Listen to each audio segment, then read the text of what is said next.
कृष्णवर्णां तु वाराहीं महिषस्तां महोदरीं वरदां दण्डिनीं खड्गं बिभ्रतीं दक्षिणे करे खेटपात्राभयान् वामे सूकरास्यां भजाम्यहम्।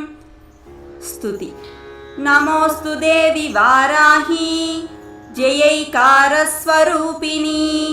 जपित्वा भूमिरूपेण नमो भगवतः प्रिये। जयक्रोडास्तु वाराही देवी त्वां च नमाम्यहम्। जय वाराहि विश्वेशी मुख्यवाराहि ते नमः। मुख्यवाराहि वन्दे त्वाम् अन्धे अन्धिनि ते नमः। सर्वदुष्टप्रदुष्टानां वाक्स्तम्भनक